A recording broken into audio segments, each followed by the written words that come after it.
On this edition for Sunday, February 2nd, a look ahead to tomorrow's Iowa caucuses. Quarantines expand as the death toll from coronavirus rises. And in our signature segment, more from the Middle East in our Future of Food series. Next on PBS NewsHour Weekend. PBS NewsHour Weekend is made possible by Bernard and Irene Schwartz, Sue and Edgar Wachenheim III, the Cheryl and Philip Milstein family, Rosalind P. Walter, Barbara Hope Zuckerberg, Charles Rosenblum. We try to live in the moment to not miss what's right in front of us. At Mutual of America, we believe taking care of tomorrow can help you make the most of today. Mutual of America Financial Group, retirement services and investments. Consumer Cellular offers no-contract wireless plans that are designed to help you do more of the things you enjoy. Whether you're a talker, texter, browser, photographer, or a bit of everything, our U.S.-based customer service team is here to find a plan that fits you. To learn more, go to consumercellular.tv. Additional support has been provided by the Corporation for Public Broadcasting, a private corporation funded by the American people, and by contributions to your PBS station from viewers like you. Thank you. From the Tisch WNET studios at Lincoln Center in New York, Hari Srinivasan. Good evening and thanks for joining us. With one day to go before the first 2020 presidential vote, the Iowa caucuses, Democratic candidates are racing across the state making their final pitches. After being tied to Washington, D.C. for the impeachment trial for most of the last 2 weeks, Senators Bernie Sanders, Amy Klobuchar, and Elizabeth Warren are trying to make up for lost time in the Hawkeye State. Not all of the 11 candidates in the race are contesting the caucus vote, but with polls showing a tight race, candidates continue to point out their differences. You may see some commercials saying that this is no time to take a risk on somebody new. But I feel that this is no time to take the risk of confronting a fundamentally new challenge by falling back on the familiar. Let's have the courage to move forward. While also pushing the message that defeating President Donald Trump in November is the priority. We cannot have an administration which is corrupt.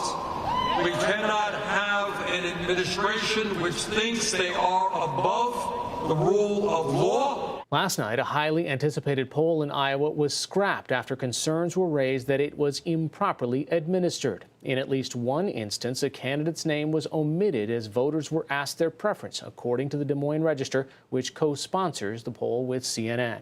The polling in Iowa has had various Democratic presidential candidates in the lead over these past several months, and tomorrow's caucuses are a bellwether event. But who wins is going to be decided differently this year because of a new change. NewsHour Weekend special correspondent Jeff Greenfield explains. Harry, after a year and a half of speeches, town meetings, coffee shop chats, after tens of millions of dollars of advertising, the Iowa caucuses tomorrow will finally give us a winner in that first-in-the-nation contest. Flat said it. But maybe not. Maybe there will be two winners or even three who will claim victory. Why? Because of the way these caucuses work. This is how most voters help choose their party's candidates in a primary.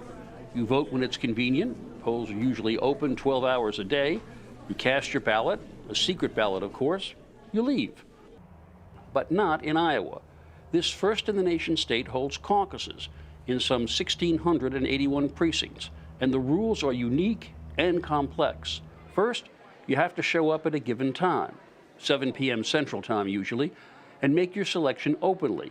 There's no absentee voting, no way to keep your preference private. Then you wait to hear how your candidate's done. If your candidate does not have 15% of the precinct caucus, that candidate is not viable. And if you've supported that candidate, well, you can either leave or align with a different candidate after listening to the pitches of those supporting the leading candidates. He is proven to be a defender of life and marriage and religious liberty. And that's when the final results are known. But traditionally, those numbers can be less than clear. Look at these results from 2016. The Republican total represents actual voters. In their caucuses, they take an actual poll and release the results. But Democrats don't. They release what are called state delegate equivalent numbers, which reflect how much strength each candidate will have at the state convention down the road.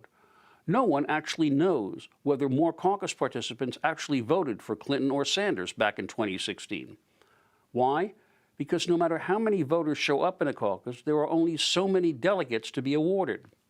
So many of those votes will be wasted, the same way Hillary Clinton didn't get any more electoral votes in November from winning California by 4 million votes than if she'd won by just 4,000. If you have more support in one part of the state, that won't help get you delegate equivalents in regions where you're weak. So this time, after years of complaints, Iowa Democrats are doing something different.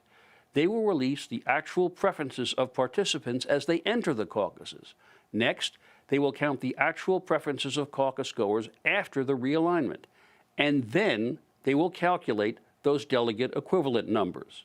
The result, it's possible that tomorrow night 2 or even 3 candidates may declare themselves the winner, creating as much confusion as that much hoped for momentum. So why doesn't Iowa just ditch the caucuses and go to a primary? Because then they wouldn't get to be first. It's New Hampshire that has a lock on holding the first primary. And being first, with all that attention and economic benefit, is really, really important to Iowans. So, on caucus night, may the best candidate or candidates win. Harry? So, Jeff, when we see those returns tomorrow, what should we look out for? What should we beware of? First, you should beware of an attempt to find a winner if the candidates are separated by minuscule numbers.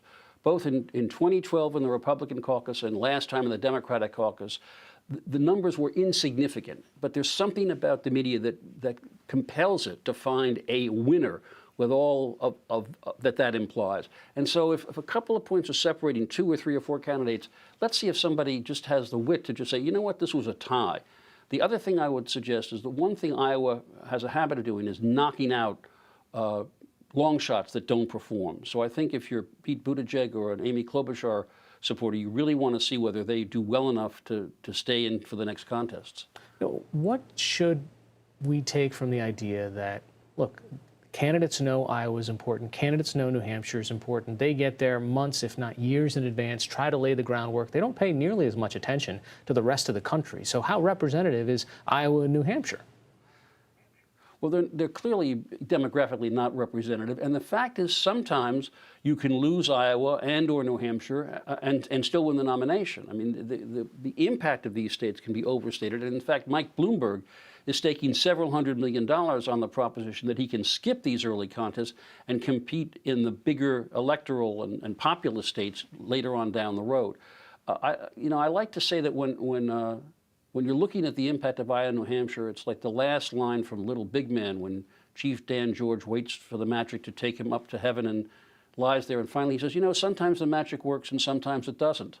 Sometimes Iowa matters, sometimes it doesn't. Sometimes New Hampshire matters, sometimes it doesn't. If tomorrow doesn't produce some sort of a clear leader, a clear winner, what are the next contests that you're watching for that says, okay, well, they really have to get through this state if they want a better shot at taking the nomination? I really think Super Tuesday in early March is going to be the key. 40% of all the delegates to the convention will be chosen on that day. States from California, Texas, a dozen more.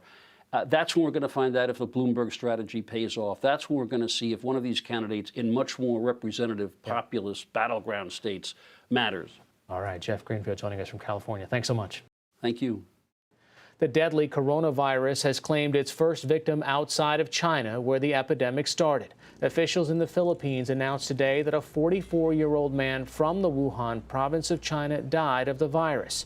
In China, the death toll continued to rise. Government officials said at least 304 people have died from the coronavirus. Since yesterday, the number of confirmed cases in China rose more than 20% to 14,380. A new hospital in Wuhan that started construction just over a week ago will admit its first patients tomorrow. Built from assembled mobile homes, it will provide 1,000 beds for patients with the coronavirus. In an interview today, National Security Advisor Robert O'Brien said China has not yet accepted offers of help from the United States. We've got tremendous expertise. We've got the greatest medical system in the world. And look, this is a worldwide concern. We want to help our Chinese colleagues if we can. There are at least 8 confirmed cases of coronavirus in the United States, and about 150 cases have been reported in 24 other countries. In Iraq, protests against the new prime minister-designate raged today, only one day after rival parties agreed on his selection. Hundreds of demonstrators rallied against the choice of former communications minister Mohammed Alawi, who they believe was chosen by Iraq's establishment and ruling elite. To help maintain order, the influential Shiite cleric Muqtada al-Sadr, who supports Alawi's nomination, told his followers that it's time to resume day-to-day life in the country. Iraqi security forces have killed at least 500 people since anti-government demonstrations began in October. For continuing coverage of the Iowa caucuses and the 2020 presidential race, visit pbs.org/newshour.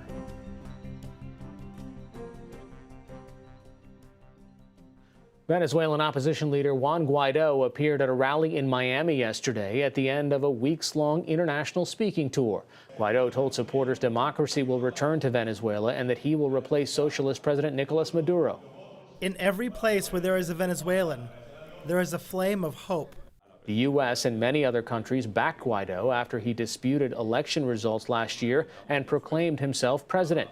Yesterday, Guaido said he plans to return to Venezuela in the next several days and still hopes to meet with President Donald Trump.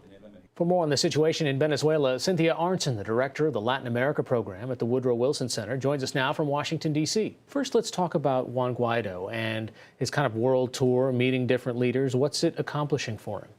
It's certainly accomplished keeping Venezuela in the international eye, especially in Europe, which has been, for the most part, reluctant to adopt the same kind of harsh and comprehensive sanctions that the U.S. government has adopted. So he met with a number of world leaders, with the Chancellor in Germany, with Macron in France, with Trudeau in Canada, Boris Johnson in the U.K., and also with Secretary Pompeo in Florida. But the big question mark, obviously, is whether there will be a chance to see President Trump while President Trump is in Mar-a-Lago this weekend and Guaido is still in Miami. So how much does that presidential meeting offer him credibility or a seal of approval? I think it's hugely important in a symbolic sense. The symbolism, obviously, that Trump is perhaps still committed to a Venezuela policy, but not necessarily to Juan Guaido. There was certainly the hope and even the expectation that last year, after Guaido became interim president, that there would be a rapid transition, rapid regime change in Venezuela, and that has not happened. His own popularity within Venezuela has gone down as people are frustrated and they haven't seen results from this political effort. So, Cindy, even if he is going out and keeping Venezuela in the spotlight in other countries, how does this help him or not at home? That's really the key question. It's one thing to have all of these dozens and dozens of countries that have recognized him as legitimate president of Venezuela, but it's quite another thing to do the political work inside the country that will bring about an end to the regime of Nicolas Maduro. This coming year is a very critical one for the opposition, for the country as a whole, in that the current assembly that was elected in 2015, out of which Guaido has emerged, there will be elections for a new assembly. And the conditions for holding those elections will be incredibly skewed and disadvantaged for the opposition. And so the real political work remains to be done inside the country with international support, of course. What is happening on the streets of Venezuela right now, or at le's on store shelves? We have for so many months, really years, talked about the shortages that people have of medicine, of food. How's their economy doing? Well, the economy has declined by over 60% since Maduro first took power in 2013. That is just a radical shrinking that you don't see anywhere in the world except in countries that are actually at war. And there has been now, with the dollarization of the economy, the ability of people that have access to dollars to spend money for the private sector to import goods that previously they were not able to import because of very strict governmental controls. But it really has set a sharp division within the country between those that, on the one hand, have access to dollars and those, on the other hand, who don't. And the widespread malnutrition of children, some people say perhaps starvation at some point, certainly in rural areas, but also in poor urban areas where people don't have access either to remittances or to dollars through this liberalization of foreign exchange. All right, Cynthia Arnson from the Woodrow Wilson Center. Thank you so much. Thank you.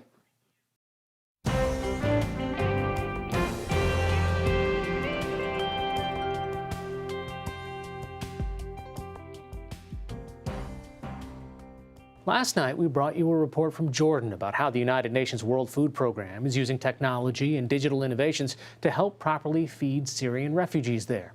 Tonight, we continue that story in neighboring Lebanon. Special correspondent Christopher Lipsey has this report as part of our Future of Food series, supported by the Pulitzer Center. Mohammed Al-Masalmeh is taking computer classes and learning everything from how to build a computer game to coding. I didn't know anything about computer. Like all I know is like opening Facebook and stuff. 19-year-old Syrian Al-Masalmeh fled to Lebanon 6 years ago after his father was shot and killed in Syria. This is changing my life. This is actually changing my life. Before this program, I didn't see myself in the future. Now I guess I can see myself trying to just finish my studying and like find any job that would make money for me to live. Run by the United Nations World Food Program, WFP, this digital skills training program brings together Lebanese people with displaced Syrians, providing classes 4 days a week to improve their English and computer literacy. Participants are also given a small stipend for living expenses. But what does this have to do with food? What's the line between food and online skills? You can give a person a fish or you can teach them to fish. Paul Skochilis works for WFP, which has been fighting hunger since 1961. The organization provides food assistance to roughly 87 million people in 83 countries each year.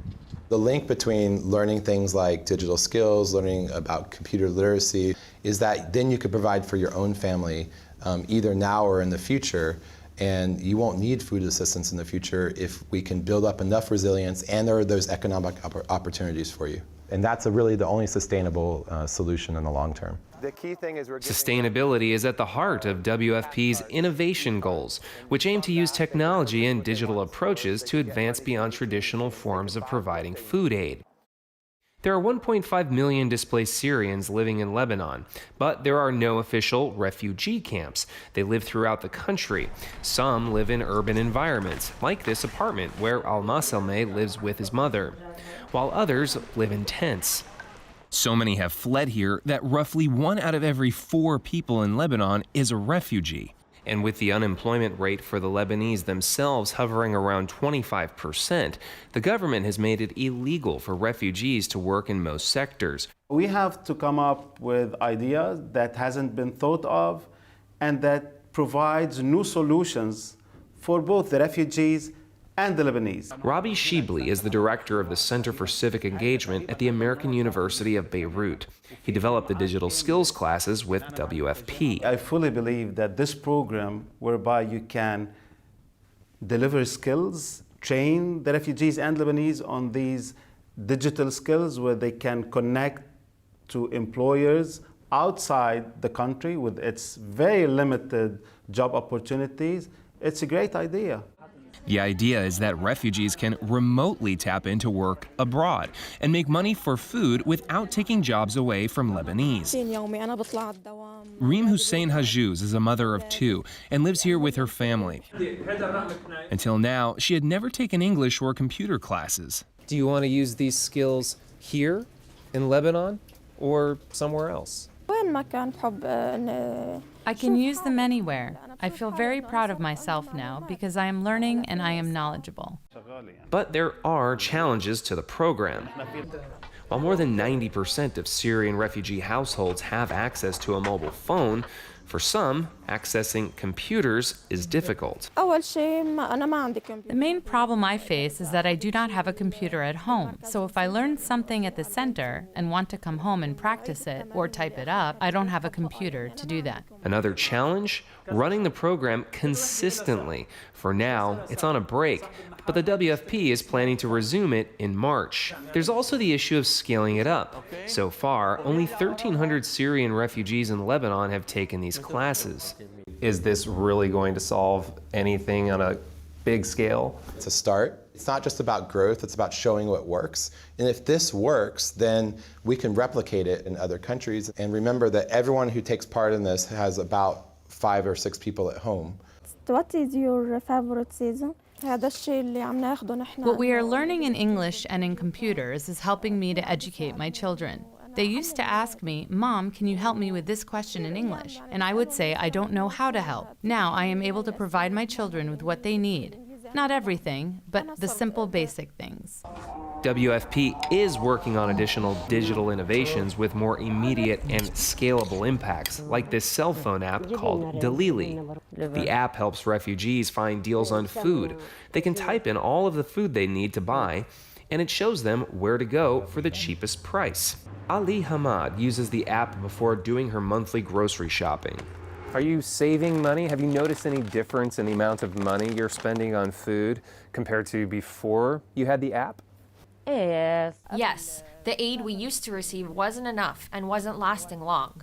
With the Dalili app, I can get what I want and the quantity I need. In Lebanon, Dalili has more than 27,000 downloads, and more than 400 participating stores are on the app. This shop owner says sales have increased by more than 15%. He also has access to better pricing on the food he stocks because of WFP's connections to wholesale vendors and distributors. What's the real innovation taking place here? Apps have been around for a while. I think what's innovative is that we're using an app that really empowers the poorest and most vulnerable people to be, making good economic decisions for their family. Do you ever receive specials, promotions from the stores on the app? WFP holds regular focus groups with refugees to ask them what is and isn't working, so we can make adjustments to the app accordingly. So we just want to ask you about some new features we might be adding. Dalili originally launched in Lebanon, and the lessons learned here helped the WFP launch the app in Kenya and Jordan as well. Shoklis says Dalili highlights a major change in the way food aid has evolved. In the past, you always saw big food parcels moving from food surplus countries, on ships, airdrops, on trucks, moving to places that had famines, that had food insecurity, war zones, after earthquakes, things like that. And the new way of doing things, instead of shipping the food, we're buying it locally.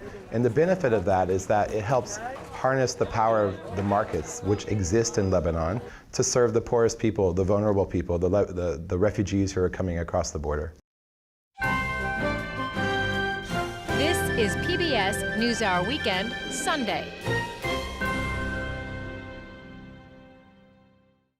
On this Super Bowl Sunday, we're taking a look at what youth around the country are saying about misconceptions and stereotypes of gender in sports.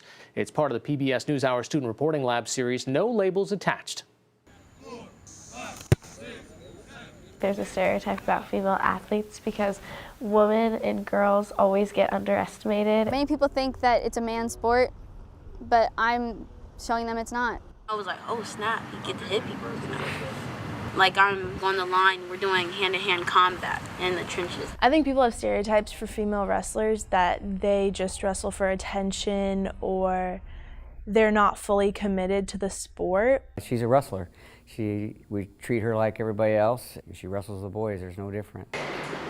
So I started boxing when I was 9 years old. I was one of the few girls at the gym, but I really didn't feel intimidated. I felt special in a way.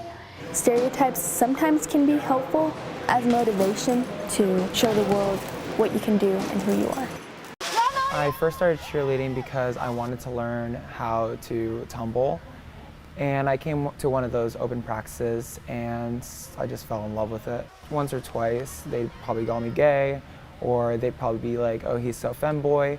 But really, that's not how it is on the competition floor. Being the only male on the team, it doesn't make me insecure about my spot or anything like that. I feel like he's gotten the girls, excited about the season. The dynamic of the team has definitely increased, I feel like, in a positive way. Well, it doesn't matter if you're male or female. If you put in the work, you'll be successful. And we always say that to be the best, you got to work harder than everybody else.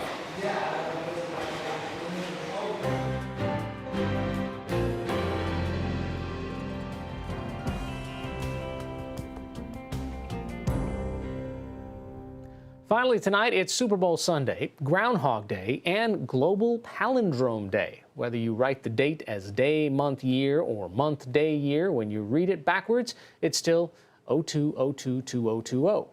It's been 909 years since the last palindromic date occurred on 11/11 of 11/11, and it will be 101 years until the next on 12/12/21/21.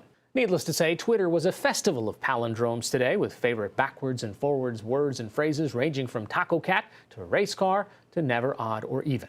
That's all for this edition of PBS NewsHour Weekend. I'm Hari Srinivasan. Thanks for watching. Have a good night. PBS NewsHour Weekend is made possible by Bernard and Irene Schwartz, Sue and Edgar Wachenheim III, the Cheryl and Philip Milstein family, Rosalind P. Walter, Barbara Hope Zuckerberg, Charles Rosenblum. We try to live in the moment to not miss what's right in front of us. At Mutual of America, we believe taking care of tomorrow can help you make the most of today. Mutual of America Financial Group, retirement services and investments. Additional support has been provided by the Corporation for Public Broadcasting, a private corporation funded by the American people, and by contributions to your PBS station from viewers like you. Thank you.